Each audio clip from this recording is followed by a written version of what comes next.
Edit audio. This episode contains sexual assault and violence. Please take care while listening. In the last episode of Ozark's True Crime, the Sandra Hemme story, we took you through the final day of the hearing at the Livingston County courtroom. We ended on the third day of the hearing early, when we were approached by Cliff Middleton. Cliff's from Lee Summit, Missouri, and has been following Sandy's case. My main interest in her case is her two attorneys that she had. The first one, Del Sullivan, was found ineffective after her trial in 1980. Her second attorney was Bob Duncan. Both of these attorneys were my father's attorney when he was wrongfully convicted in 1991. In 1991, Cliff's stepmother was found with a gunshot wound to the head. His father was found guilty of the murder, but Cliff is sure of his innocence. With the hearing over, we're awaiting the lawyers and prosecution to submit their final documents, and for Judge Ryan Horstman to reach a verdict. And though our time in the courtroom has come to a close, it's clear that Sandy's case has rippled far beyond just her innocence. Cliff sees the echoes of his father's case too. Bob Duncan put on no evidence. He had none of the physical evidence examined. Prior to trial, he interviewed no witnesses, that's the same thing as Sandra Hemme's case. He interviewed no witnesses. In this episode, we're talking with the people we never planned to interview, those who we met at the evidentiary hearing, all because they had a vested interest in Sandy's case, and for good reason.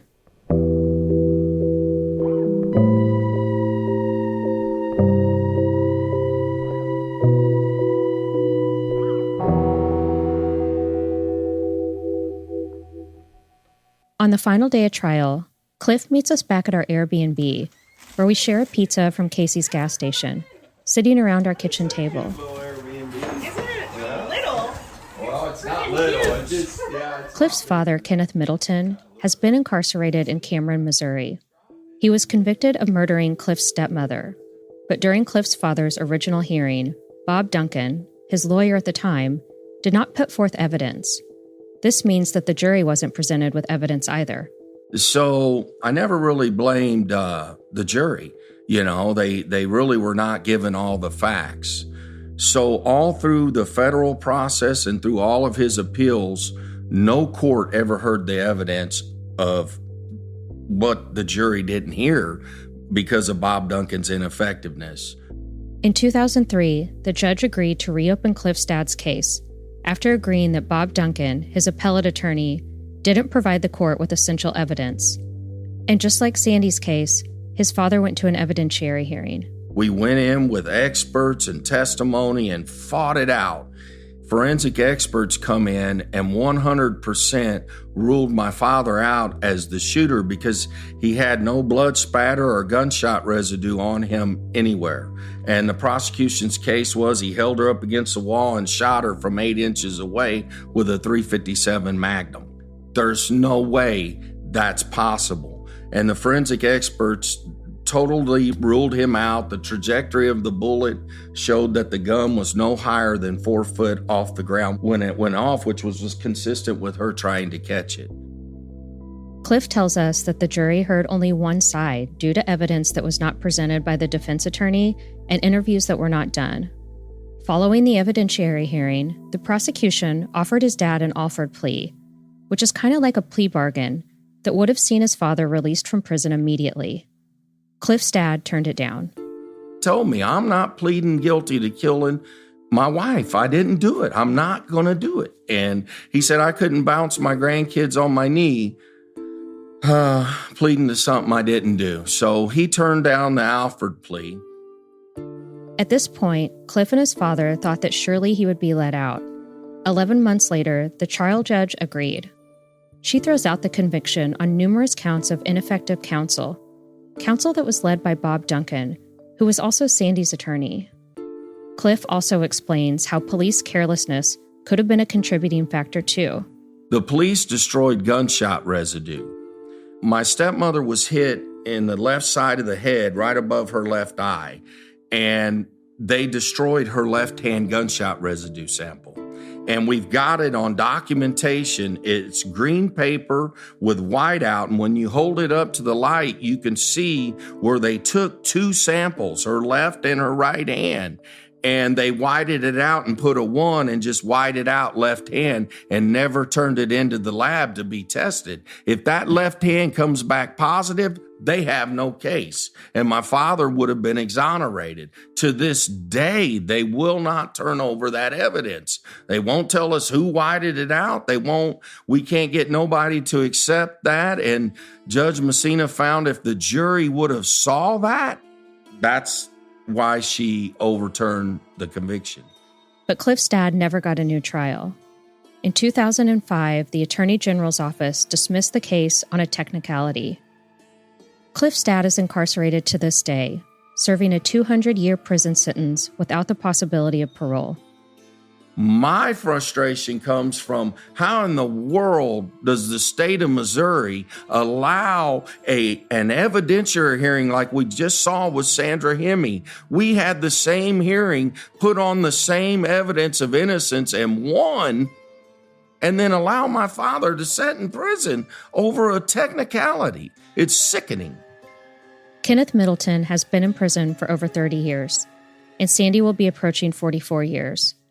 And though I hadn't heard of Cliff's father's case before meeting him, hearing it now, I can't help but draw parallels between his experience and that of Sandy's family. It made me flash back to our evidentiary hearing. You know, my daughter was 1 year old at that evidentiary hearing, and she graduates from MU this year. So, I didn't expect that to come out. Sorry. No. Sorry. I bet you're really... I'm usually very composed with my feelings. No, you're fine. But talk about my little girl that hit me, you know. Hey, all. If you're a little burnt out from trying to figure out what to cook or order next, I want to tell you about Factor, which are ready-to-eat meals that make it so much easier to eat better every day. I decided to try Factor when I realized how much I was spending on takeout and restaurant meals. When I did the math, Factor was a lot less expensive than takeout. Plus, every meal is dietitian approved to be nutritious and delicious and delivered right to your door. Here's how it works. You'll have over 35 different meal options a week to choose from, including keto, calorie smart, vegan and veggie, and more. I'm a pescatarian, and I can't wait to try this week's pesto salmon and the tomato and roasted vegetable risotto. In addition, there are over 55 nutrition-packed add-ons that can help make your weekly meal planning easier. I'll be tacking on the cold-pressed juice variety pack. Factor meals require zero prep and are 100% ready to heat and eat, so there's no prepping, cooking, or cleanup needed. If you want to give Factor a try, I'm offering an exclusive discount for our listeners. Head to factormeals.com/OzarksTrueCrime50 and use the code OzarksTrueCrime50 to get 50% off. That's OzarksTrueCrime50 at factormeals.com/OzarksTrueCrime50 to get 50% off. Taking care of your health isn't always easy, but it should at least be simple. That's why for the last 2 years, I've been drinking AG1 every day, no exceptions. It's just 1 scoop mixed in water once a day, every day, and it makes me feel ready to take on the day. That's because each serving of AG1 delivers my daily dose of vitamins, minerals, pre- and probiotics, and more. It's a powerful, healthy habit that's also powerfully simple. With AG1, I know I'm getting essential brain, gut, and immune health support with vitamins, probiotics, and nutrients from whole foods. I like to think of it as nutritional insurance. I know I'm covering my nutritional bases right from the start of the day. In fact, I brought travel packs for me and my producers while we're away working on this season of the podcast. If there's one product I had to recommend to elevate your health, it's AG1, and that's why I've partnered with them for so long. So if you want to take ownership of your health, start with AG1. Try AG1 and get a free 1-year supply of vitamin D3 plus K2 and 5 free AG1 travel packs with your first purchase exclusively at drinkag1.com/OzarksTrueCrime. That's drinkag1.com/OzarksTrueCrime. Check it out. I told you about my dad, and when you're asking about the family there, when the judge overturned the conviction 11 months later, I'm thinking my dad's getting ready to come home, and the appeals court, they always agree with the trial court. Who knew the case better than the trial judge? You know, when she ruled in our favor, she's a very conservative judge. I thought my father was coming home, but I was guarded. I'm not going to be happy till he walks out the door. And then they took it all away on a technicality. And as I sat there to answer your question, thinking about her family, I know what they're going through. I know the anxiety that they have. They're going to be sitting here waiting for months to get a ruling on this. And it sickens me at how broken our justice system is. And I feel for her family. I know what they're going through. And I pray for them. I hope there's a speedier result than ours. I wish we could end this episode with confirmation that Sandy will be exonerated and released, but we can't. We should soon have answers, though, and that's the reassuring part. After the hearing, I reached out to Katie Moore. I met her on the second day there, and I wanted to get her thoughts on all of this. I'm not a court reporter, and while I've been covering true crime for the past few years, it's been old cases that require looking at old documents. This season, I wanted to hear from someone who's accustomed to live courtroom reporting. Katie's been a reporter since 2015, and she currently works at the Kansas City Star. And what was this evidentiary hearing like for you? Yeah, it was very similar to, a quote-unquote regular trial. I think maybe the major difference was that there was no jury involved in this and there was no verdict at the end. We'll be waiting for the judge's ruling for several weeks. Our producer, Allie, cut in. When you're typically watching a trial, what do you look for? Like, what are you, jotting down in your notebook? What are you reporting on? Yeah, try to be observant to the major players, including the defendant. When there is a jury, kind of watching the jury and their expressions and body language. The judge as well, to see how he or she kind of is, receiving the information. And then, from the witnesses, when I was there during the evidentiary hearing, obviously we can't record. So taking a lot of notes and trying to listen for those key pieces of evidence that might be important. In this case, it was information about the alternative suspect, Michael Holman, and other pieces of the puzzle that were kind of important to the case or maybe did or did not add up. I was also interested to see how this differs from other cases she's covered, specifically relating to the Attorney General's office. Yeah, I think it was unusual in that the Attorney General's office did not fight very hard against having the hearing. I think in other cases where prosecutors have intervened, they have put up more of a fight to stop that kind of evidentiary hearing from happening. We heard similar things from Cliff. Yes, the Attorney General has consistently, whether it's a Republican in office or a Democrat, for the last 25 plus years, the Attorney General's office has consistently fought every wrongful conviction. The Attorney General has asked for 3 extensions in my father's case already. So, there's a lot of frustration there. But he has hope for Sandy because of the fact that the Attorney General's office actually agreed to an evidentiary hearing to begin with.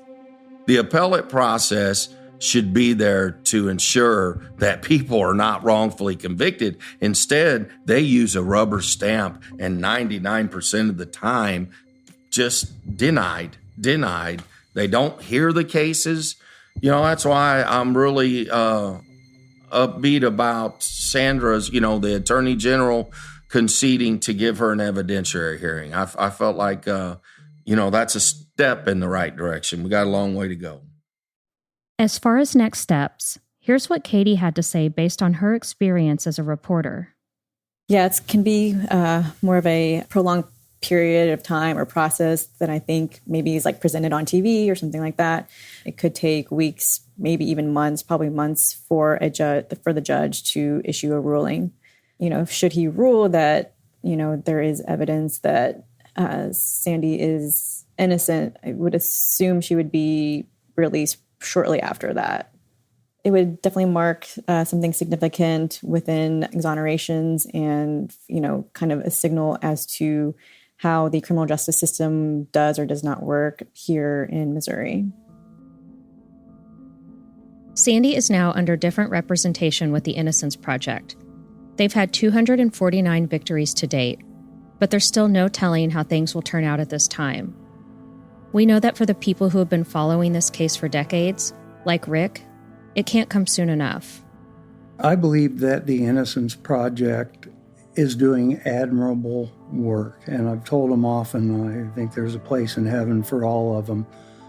I don't know whether Sandra Hemme will ever be freed from prison, but the fact that what happened to her and how her case proceeded, the fact that it's being publicly aired and that she is having an independent judge look at this 40 years later to determine whether or not her case proceeded as it should have is a wonderful exercise. And, they say the best disinfectant is some sunlight. We're getting a little sunlight thrown on what happened 40 years ago during the investigation. I think what we've seen so far is there's a hell of a lot more information to point your finger at Michael Holman than Sandra Hemme at this point.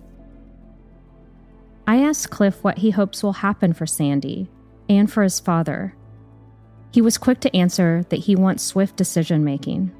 With Sandra, I think it's unfortunate that given the length of time that she's been down, that my father's been down, their age, their condition, their physical condition, it needs to move faster.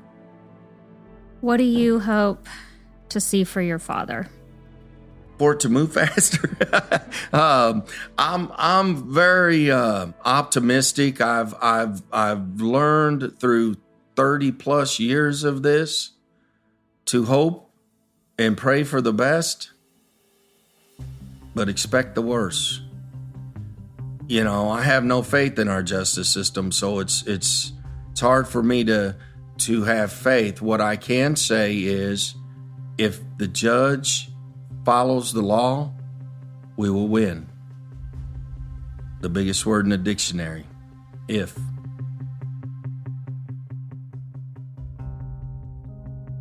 In the next episode, I want to turn my attention to how something like this could have happened to Sandy and focus more on a subject that's very personal to me: mental health and the criminal justice system. And people think I'm a radical for saying this, but it's demonstrably true. Our primary means of delivering mental health services to poor people in America are jails and prisons. The Sandra Hemme story is part of the Edit Audio original series Ozarks True Crime. It is written and hosted by me, Ann Roderick Jones. This episode was produced by Ali Sirwa and Kathleen Speckert and was edited, mixed, and mastered by Ali Sirwa. Additional editing by Maria Passinum. Our executive producer is Steph Colburn. Thank you immensely to the entire Edit Audio team and to Patrick Rendell for the theme music. If you want to get in touch with us, you can email us at hello@editaud.io. That's HELLO@EDITAUD.io.